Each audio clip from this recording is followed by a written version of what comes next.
Good morning, everybody. Welcome to FBC at the Village. I'm Sarah. I'm Nathan. And we're so glad to see you here this morning and tell you all that God is doing in and around FBC at the Village.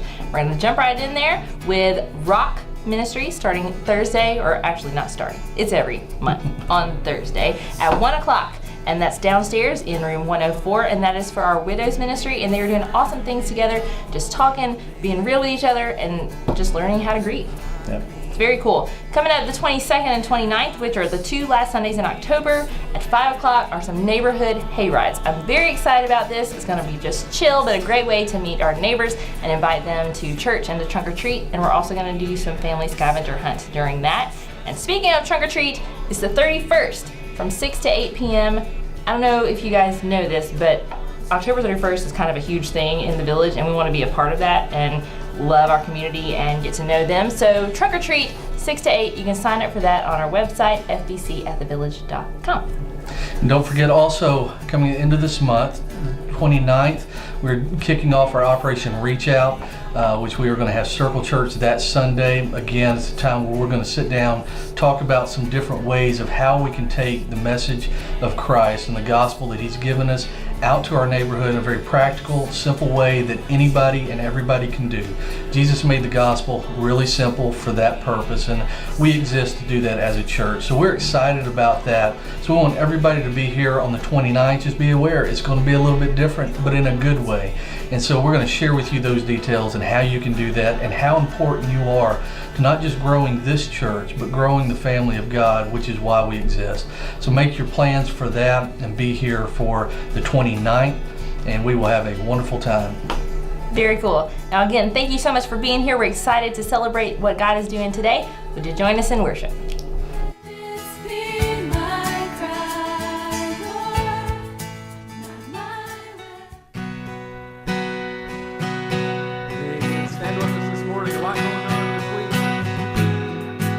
This month coming up, let's prepare our hearts this morning with a song, a smile on your face, and a song in your heart. Let's lift up Jesus Messiah this morning. Jesus the Lord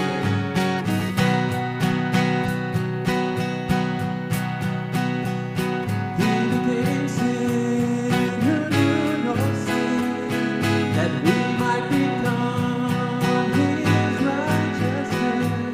He humbled Himself and carried the cross. Love so amazing. Love so amazing. Jesus Messiah, name above all names.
just a couple of quick things. If you're a visitor with us, we don't want you to feel uncomfortable, but we do ask that you tear off the Connect card on the bulletin you picked up on the way in. Tear it off, fill it out, drop it into the offering plate to give us a record of your attendance.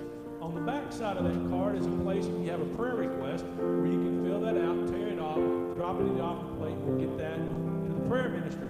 One quick update, we're now with 23.5. We need to get on our capital fundraising campaigns. We're almost halfway home. Amen. It's good to see everybody this morning. Let's shake the hands of at least 3 people we didn't ride to church with this morning.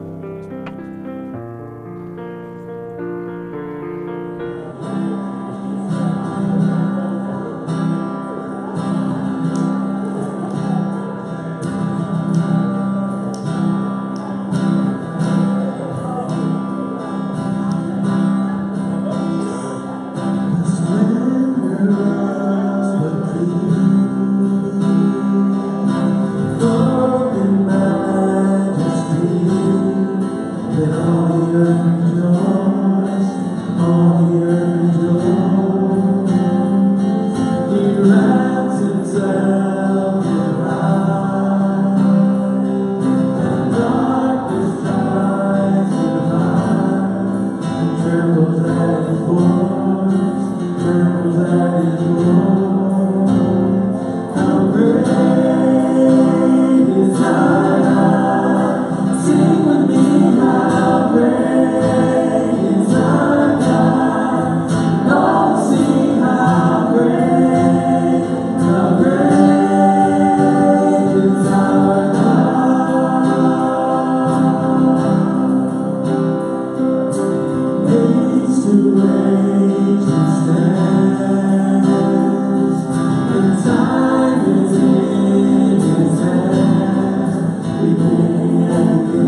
time too this morning that whatever is said, whatever is sung, whatever comes from our mouths, whatever comes from our being this morning, Father, that it is done for your honor and for your glory alone. God, whatever the circumstances may be in our lives this morning, whatever the things that are weighing on our minds that would distract us from meeting with you this morning, Father, we give it to you right now because we know that you are here in the midst. We know that you are here ready to meet with us if we will just clear our minds and clear our hearts to meet with you. Help us to hear from you this morning. These things we ask in your name. What a beautiful name it is. What a beautiful name it is. The name of Jesus Christ, my King. What a beautiful name it is. Nothing compares to this. What a beautiful name it is. The name of Jesus.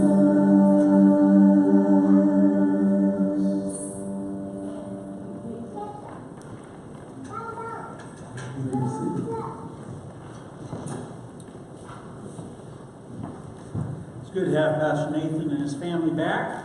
We're giving them one more Sunday off. That's so that they can enjoy their vacation all the way. And that way he didn't have to study on his vacation. He was actually able to just vacate. I don't know if that's he was actually able to just enjoy his time. How's that? I am glad to be here. I enjoy sharing God's Word. I enjoy sharing what God lays on my heart at different times, and just feel a privilege to share with you this morning. And my message this morning is going to be the pathway of faith, and we're going to be talking about those who have gone before as an example for us of what kind of faith it is that we're talking about. What is faith that we're talking about? And that's what we're going to be really looking at. And so I got to thinking this week, and I really took a different approach to the message than what I had laid out in my mind and what I had prepared. And I got to thinking, we really do live in a world where we as Christians are looked at as fools. They don't understand why it is that we come to church on Sunday mornings, why it is that we do the things that we do, why that we put our faith in a God who we cannot physically touch or physically see, and we're looked on as fools a lot of times by the world. I mean, why is it that Christians who believe in God and have faith in a living God, why is it that we are mocked? I have on my Facebook thing, which I do birthday greetings every day. I have about 14, 15 people on average that I give a birthday greeting to every day on Facebook. My standard greeting is, happy birthday, so-and-so. I pray that you have a great day. Now, a lot of people I don't know real well, so that's my standard greeting. Now, if I know you well, I will add something different in there. I will say, I pray that you have a wonderful day.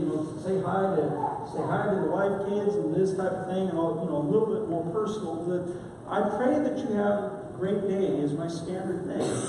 And it's really interesting to me sometimes the responses that I get back. Occasionally, it's like, well, who are you praying to? I've been asked that. Well, who are you praying to? Because I didn't have a very good day. Well, I pray to God. I pray to the God of the Bible. Well, why do you believe in Him? He hasn't done anything for me. I've had that asked. And we're looked on as fools, we're looked on and we're mocked, and I think it boils down to one simple thing as to why this happens.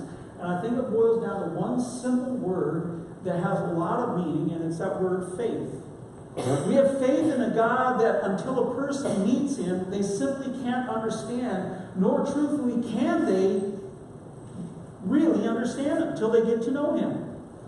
They can't understand Him. And as a result of pondering this for a while this week, as a result of thinking about it, and even more, what is it? The question comes to my mind, what makes faith so hard for us to describe and to share with a world that needs to accept faith, that needs to accept Christ? Faith, folks, is a common denominator, and everyone alive daily expresses faith in something. Everyone alive does. No one can live a single day in this world without exercising faith in some manner, shape, or fashion. Faith in the physical world. When you woke and you went up this morning, when you went to the restroom, you flipped the light switch, right? You had faith that guys like Joshua and Tim did the work correctly. And that you had faith that when you touched that light switch, you weren't going to get electricity back through you and shock you. How many of you have ever been shocked before? I have. It's not fun. How many of you fear that when you go to the bathroom to turn your switch on? I don't. I have faith that the electrician did the job correctly, and I have faith that whenever I turn that switch on, it's going to work. When you get in your car, you have faith that it will start. Some of you have more faith than others. Been there.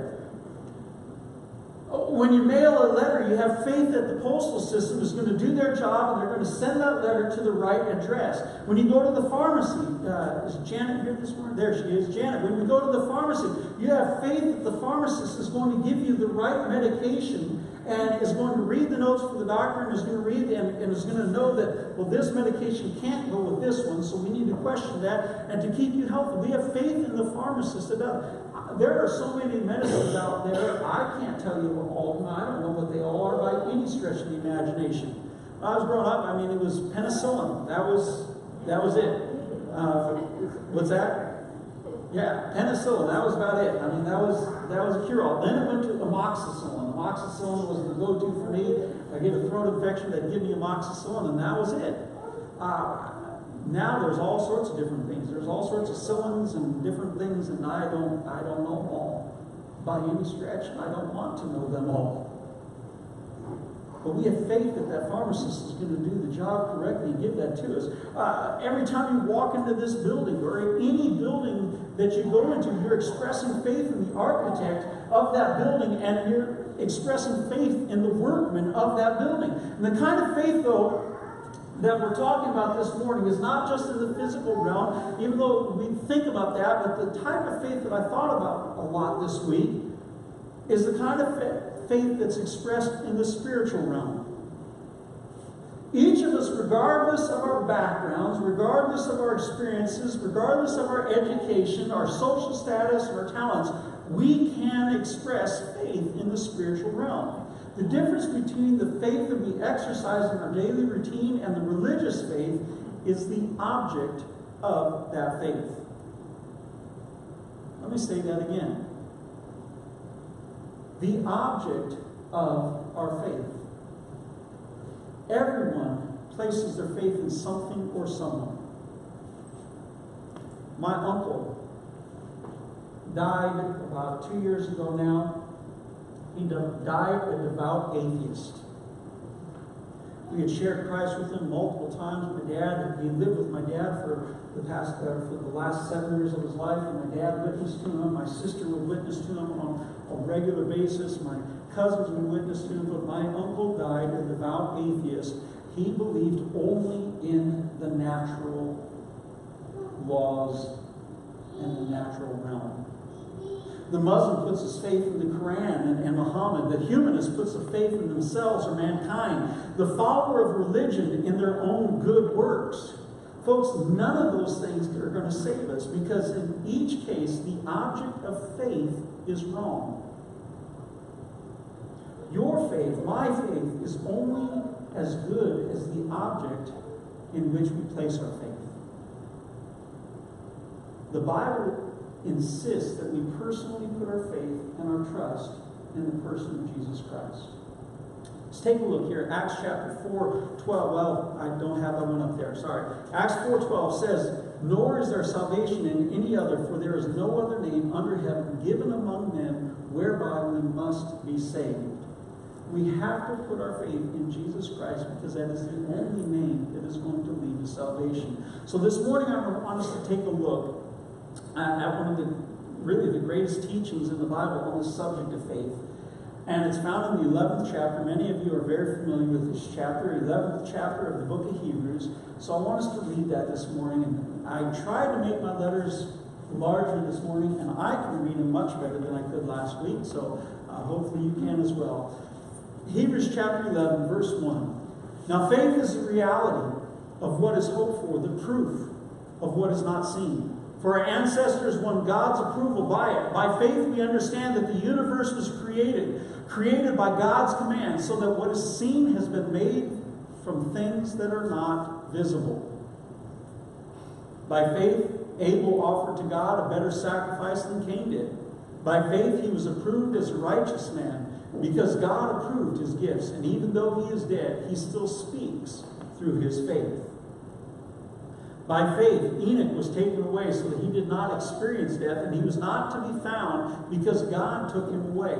For prior to his removal, he was approved, since he had pleased God. Now without faith it is impossible to please God, for the one who draws near to him must believe that he exists and rewards those who seek him.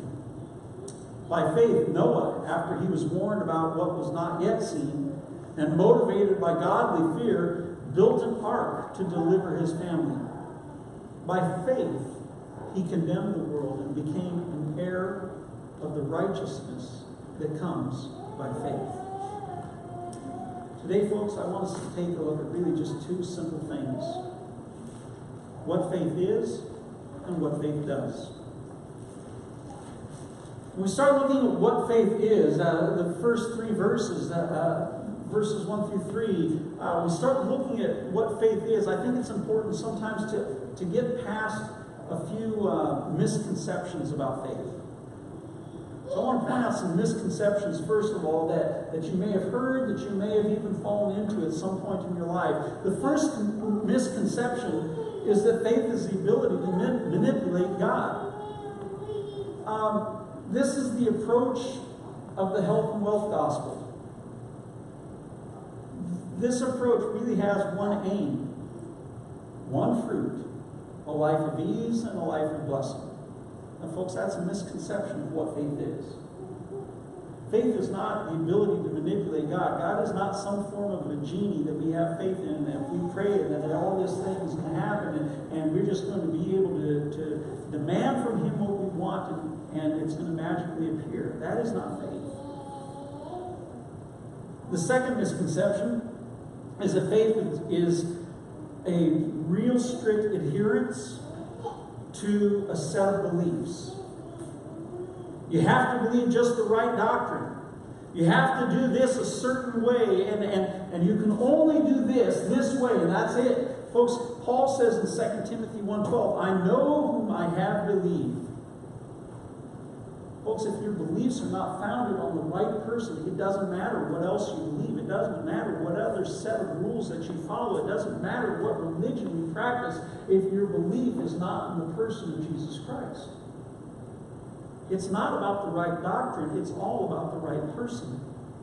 The third misconception is that faith is really a blind leap into the dark. Absolutely a misconception. But that's the way the world sees it. To many unbelievers, faith is the contrary, the antithesis to science. To those people, they say, you just have to have faith. When we say you just have to have faith, to them it's the same as saying you just have to act contrary to everything that you know, and we got to trust that it's all going to work out to the best.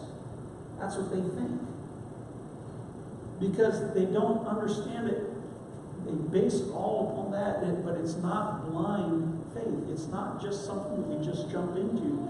We know that our faith is real because of the evidence that we've seen in our lives and in the lives of other believers and in the life of the world that we're looking for. Finally, folks, the last misconception before we get to what faith is. The last misconception that I want to point out is that faith is simply devotion to whatever God happens to follow. That's a misconception. It can be said he's a person of deep faith. about a follower of Muhammad. Ayatollah or anyone. What matters is that they're sincere. No, that's a misconception. None of these things are true.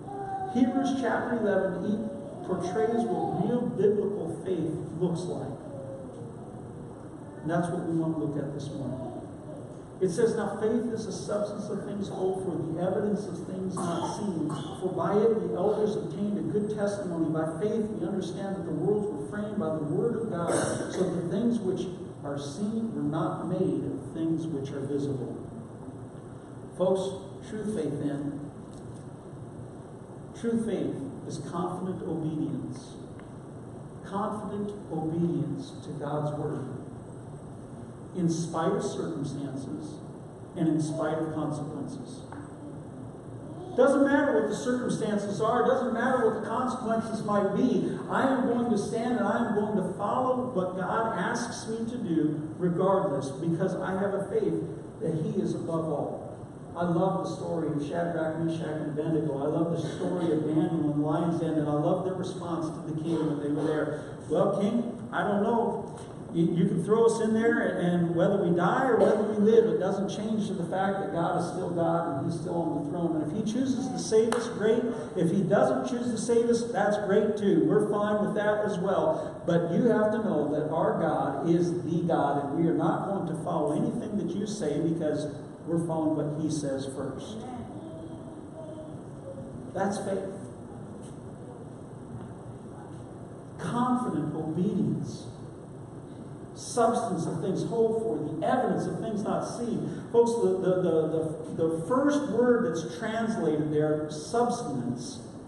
I am not a Greek scholar, so anybody that can speak Greek, I'm probably butchering this, but hypostasis. Hypostasis is the word that's translated for substance.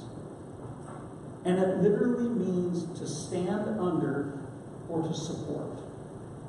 How many of you ever seen the old picture of Atlas holding the world up? To stand under, to support, that's the picture. It's the substance. It's that thing that is holding everything up. If our faith is gone, if we cast it aside, we have nothing supporting us. This verse could be translated, faith is the confidence of things that are hoped for. How many of you have heard of the missionary Hudson Taylor? A few of you? Okay. Hudson Taylor was a missionary, very famous, and he was one of the first ones to go into China.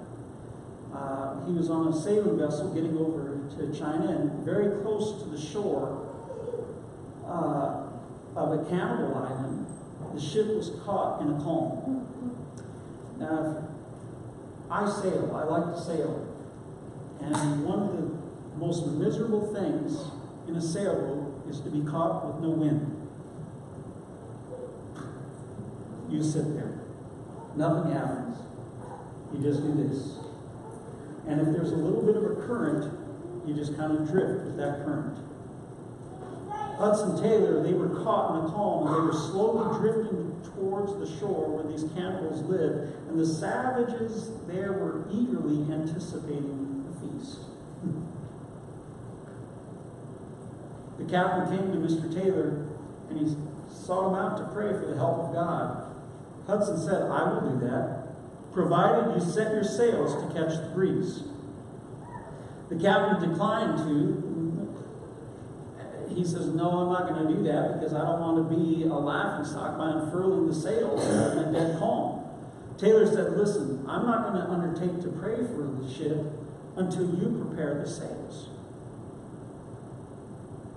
Captain thought about it a minute, and he prepared the sails. And while engaged in prayer, there was a knock at the door of his stateroom. Who's there? The captain's voice responded. Are you still praying for the wind? Hudson's replied, yes. The captain says, well, better stop praying, for we have more wind than what we can handle right now. Faith.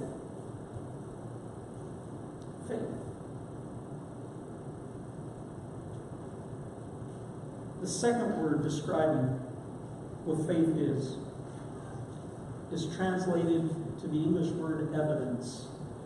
And here that word means conviction. This inward conviction, this inward evidence enables us as believers to believe in things that we haven't yet seen.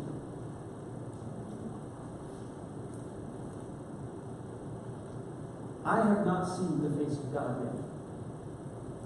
I've seen paintings, I've seen renderings, I've seen drawings, I've seen different things, but I have never seen God face to face. I have not seen Jesus face to face. Yet, the conviction and the evidence in my life is that He is alive.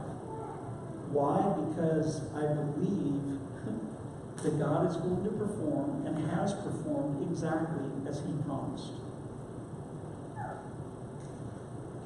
Another story of a captain of a ship illustrates this point. The story is told by the captain of a ship on which George Mueller of Bristol was traveling. Mueller was a man who had several children's homes and depended on God alone to provide for them, for these children's homes. During his lifetime, he received more than £1 million from God without ever advertising a single thing. Every penny that he received for those children's homes came as an answer to prayer. We had George Mueller of Bristol aboard, said the captain. I had been on the bridge for 24 hours and never left it. George Mueller came to me and said, Captain, I have to come to tell you that you have to be in Quebec on Saturday afternoon. It's impossible. George Mueller says, well, very well, if your ship cannot take me, God is going to find some other way. I've never broken an engagement in 57 years. Let's go down in the chart room and we'll go down and pray. The captain says, I looked at that man of God and thought to myself, what a lunatic. What asylum did that man come out of? I've never even heard of such a thing as this. Mr. Mueller, do you know how dense this fog is? Mr. Mueller replied, no, I don't. My eyes are not on the density of the fog, but on the living God who controls every circumstance of my life. George Mueller knelt down and he prayed one of the simplest of prayers. And when he had finished, I was going to pray, but George Mueller put his hand on my shoulder and told me not to pray. He says, as you don't believe, He's going to answer. And as I believe, He has already answered. There is no need whatever for you to pray about it. I looked at George, the captain said, and George says, Captain, I have known the Lord for 57 years, and there has never been a single day when I failed to get an audience with the king. Get up, Captain, open the door, and you will find that the fog is gone. I got up, and the fog indeed was gone, and on that Saturday afternoon, George Mueller kept his promise of engagement.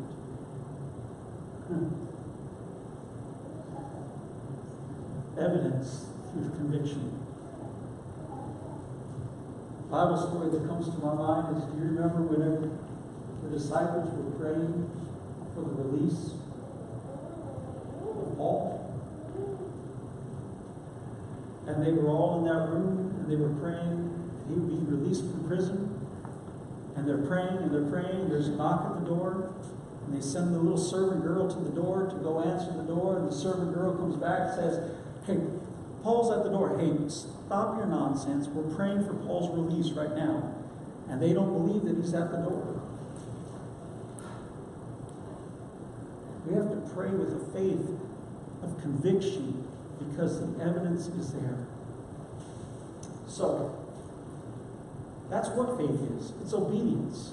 And it's conviction. It's the evidence there. So what does faith do for us? What does faith do? Now let's take a look here. Faith caused Abel to worship God. Verse 4, by faith Abel offered to God a more excellent sacrifice than Cain, which he obtained witness that he was righteous. God testifying of his gifts, and through it, he being dead still speaks. Folks, faith caused Abel to worship God. This is what faith does. Our faith causes us to worship God. Our faith causes us to reach out to the creator of the universe who sent his only begotten Son to this earth because he loved us so much. Faith causes us to worship God. Now, we don't know all the details of Abel's faith. We do not just know how much had been revealed to Abel about how he was to worship or what he was to say or do things, but his father Adam had walked it with God. We do know that. Adam and Eve had walked with God. We do know that Abel's faith caused him to worship God. This verse tells us Abel offered to God a more excellent sacrifice. He chose the choicest lamb as an offering and he brought it to the place of sacrifice. Folks, I am so glad that I'm no one's final judge. Have you ever misjudged a person before? I have. I've been misjudged before. I am so glad that I'm no one's final judge, but I find it extremely hard to believe that a person whose faith never compels them to come into God's house to worship, who never has the desire to worship in God's house with another body of believers, I have a hard time understanding how that can be if they are truly saved. Folks, faith looks for an opportunity to worship. Faith looks forward to Sundays to be together with other believers and to hear from His Word and to fellowship with one another. Faith looks forward to worship. Number 2, faith caused Enoch to walk with God. By faith, Enoch was taken away so that he did not see death, and he was not found because God had taken him. For before he was taken, he had this testimony that he pleased God. But without faith, it is impossible to please Him. For he who comes to God must believe that He is, and that He is a rewarder of those who diligently seek Him. You know, folks, Enoch, to me, is one of the most fascinating biblical characters that there are. Enoch lived in one of the darkest periods of the history of the world. Think about it. Enoch lived just before God had to destroy the earth because of man's evil. And yet Enoch managed to keep himself pure. Enoch walked with God. We do know the book of Genesis indicates that this was not always the case in Enoch's life. Genesis 5:21 through 24, we know that for the first 65 years of Enoch's life, Enoch did not walk with God. Presumably, he was probably a man of the times. He did what was acceptable in man's eyes.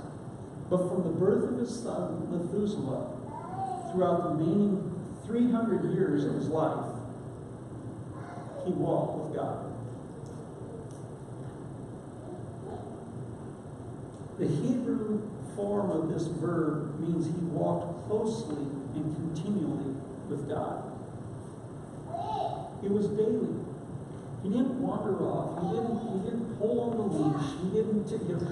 We got our puppy, and that puppy most of the time walks really good, but every once in a while she sees something, she stretches out that leash and she pulls a little hard.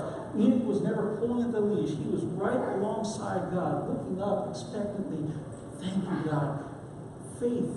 Enoch walked with God. His faith and his obedience, as well as his worship, were absolutely outstanding. He lived daily in the presence of God and in communion with Him. The hallmark of Enoch's life was that he pleased God. How many of you would like to have that said of you? I know I would. There's days I fall way short of that. But the hallmark of Enoch's life was that he pleased God. What an absolute fantastic description of a believer's life. Can it be said of our lives?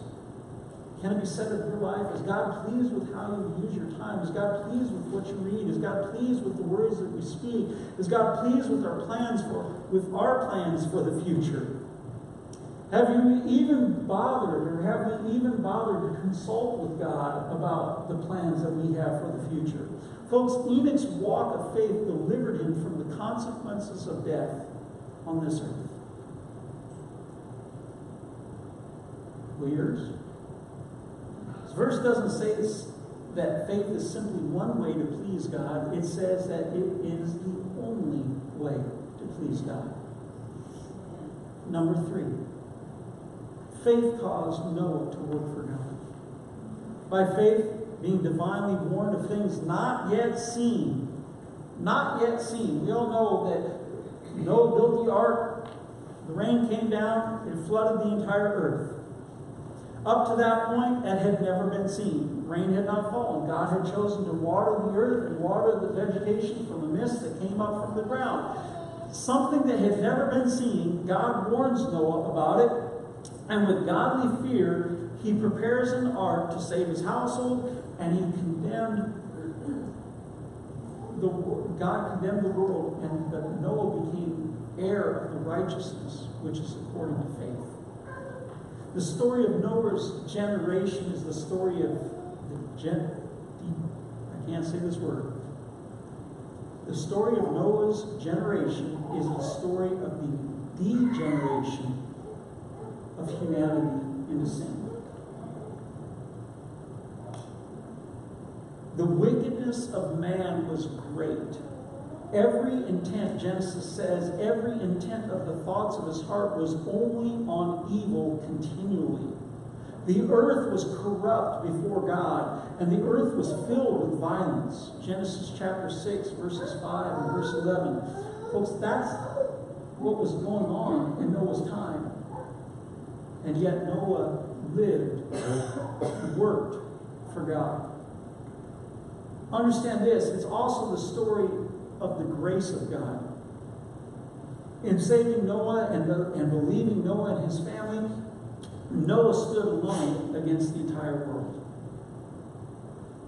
Again, no one had seen it happen before, and Noah's trying to explain what God has relayed to him in the message. And he's trying to explain it as people come by for all those years, and he's building the ark. They're coming by and they don't understand. And the Bible tells us that they were ridiculing him, and yet Noah kept sharing with them, this is the vision, this is what God has told me is going to come. After a while, people just started calling the crazy guy for building the boat. Don't even know, and it's not in a body of water. And you read the description of how big that boat was. They weren't going to move it to the nearest body of water. It was going to sit there. Noah stood alone against the entire world. Jesus used the days of Noah as a representative of the condition of the world before his own second coming. Folks, it indicates that we as his followers should be prepared to face the same kind of hostility that Noah met every single day of his life while building that ark. Noah built an ark because he believed in God. And he believed what God said was true. He did the work for God even though he didn't understand it. Every tree that he felled shouted out faith. Every board that he cut from those trees shouted out faith. Every swing of his hammer shouted out faith. Every seam to which he applied the pitch shouted faith. Folks, let me ask you a question this morning. Do the works that you do every day, do they shout out your faith? Only Noah's steadfast belief in God kept Noah faithful for the 120 years that it took him of cutting trees and planning out and constructing the ark. The ark was 450 feet long, 75 feet wide, and 45 feet high. That means that it was nearly 1.5 times the length of a football field and more than 4 stories high. You know what that means? It means there was no way he was going to hide it. He couldn't hide it where he was at. He had to face ridicule on a daily basis from everyone that could see that thing for literally miles around. It's 100 miles from the nearest ocean. And it was way too big to move, as we've already talked about. The majority of the people simply refused to believe in Noah's witness to them concerning the upcoming flood. And yet he, in faith, kept on working and witnessing to the day that the ark was done. Then as a final act of faith, he and his family stepped into the ark and they closed the door. And then the rain began.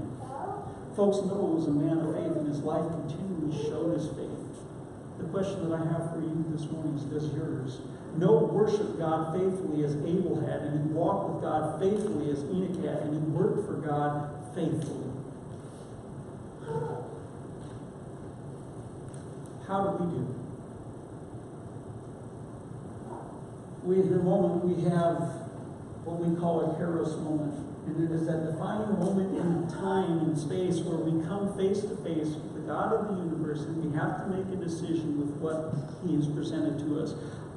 I'm real simple. I call it my so what moment. The so what moment. The 3-year-old felt secure in his father's arms as his dad stood in the very middle of the pool.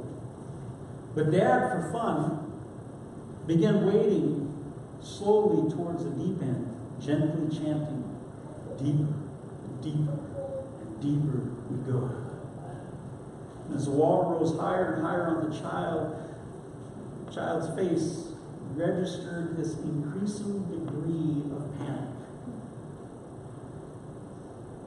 He held even more tightly to his dad, wrapping his arms around him and holding him, kind of shaking because of the fear, not wanting to let go. And the father, of course, easily reached the bottom. The funny part about this is, had the little boy been able to analyze the entire situation, he would have realized that there was no reason for any increased anxiety on his part. Why? Because the water's depth at any part of the pool, even in the middle where they started off, was over his head. He had been in too deep from the very beginning. Even in the shallowest part, had he not been held up, he would have gone under. His safety anywhere in the pool depended upon Dad. Folks, I know at various points in our life, all of us feel that we are getting out of our depth, don't we? Problems abound. Maybe a lost job. Maybe someone passes away. Our temptation is to be like that little boy in the panic, where we feel that we've maybe lost control. But folks, as with the child in the pool, the truth is that we have never been in control to begin with. We've always been held up by the grace of God. Our Father, our Abba, our Daddy. And folks, that does not change. God is never out of His depth, and therefore we are safe no matter how deep He chooses to take us.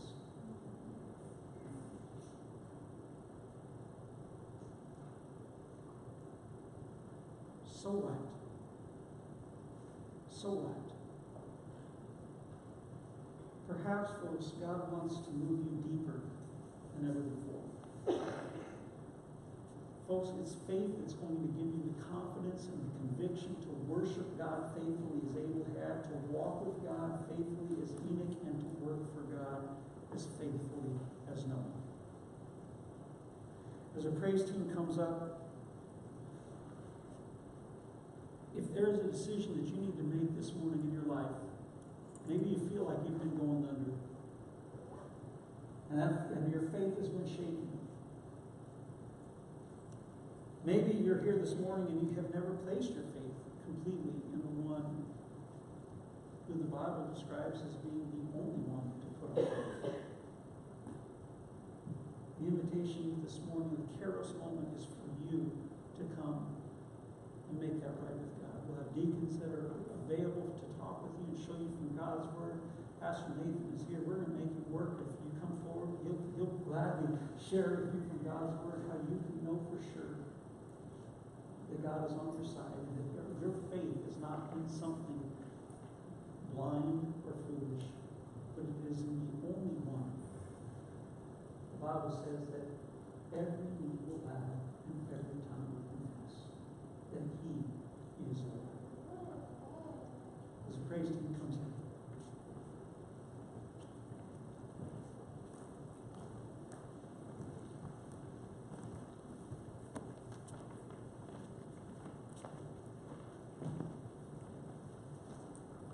Stand with us. This time of response, this time of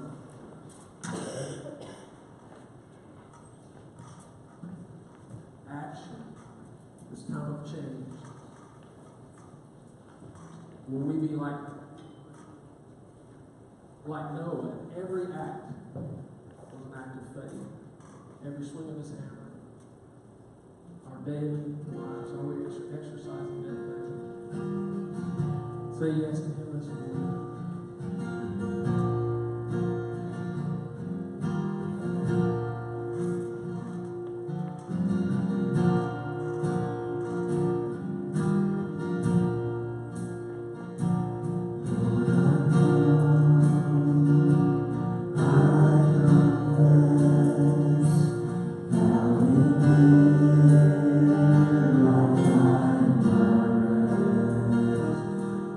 Around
Father, we come to you this morning thankful that we serve a God that is worthy of all of our faith. Lord, we pray that our faith will be worthy of our God and that we will trust in you because you are a Savior that loves us and has all the power in this universe that we live here in. Thank you for everything that you do for us, guide and direct us in all that we strive to do in your name, we pray. Amen.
I just have a very quick announcement we need to make. We're going to be, one of the things that's been going on in our world is unfortunately, we have to start thinking about security within churches. We've met with the deacons. We've put together a security plan about a year ago that we've been starting to slowly implement. And we're getting ready to make some changes in this and do some different things. And one of the things that we want you to be aware of, it's not happening today, it's not happening next week, it's going to happen, but about the first Sunday of November is when we're planning to launch this. 9:35. We have 5 entrances to the church.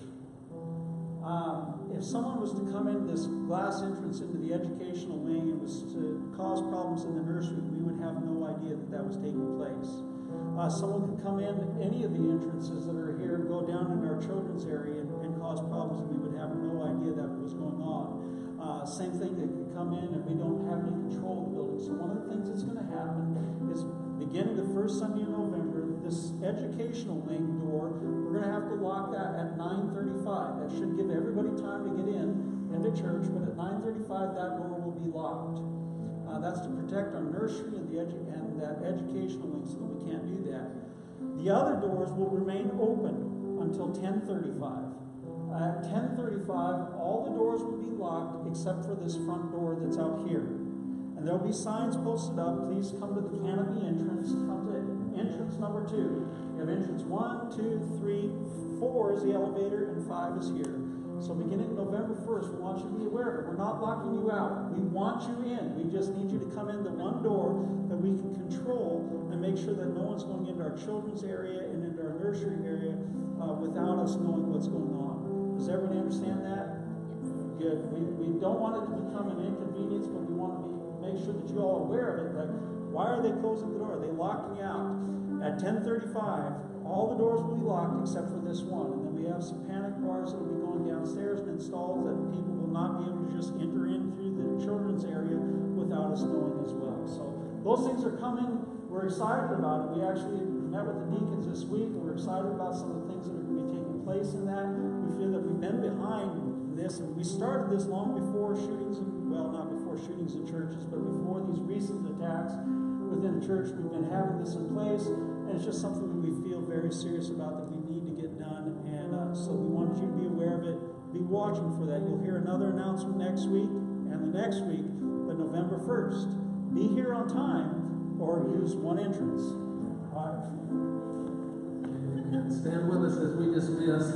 The preference is to be here on time. And really, the ones that come in late, like myself, I'm always late, we're thinking, okay, they did this just for me, so everybody can see me coming that door.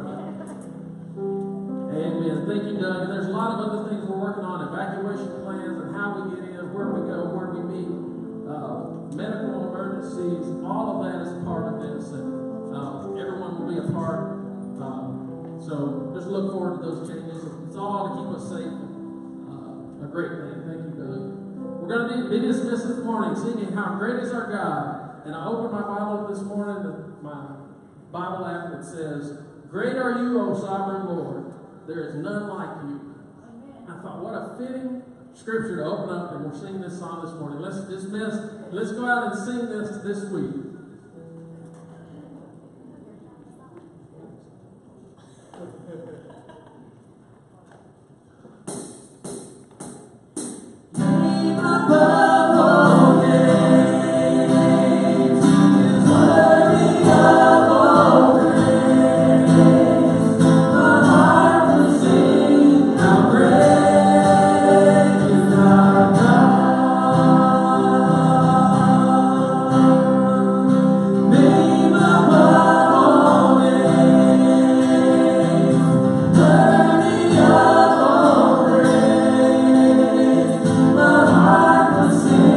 How great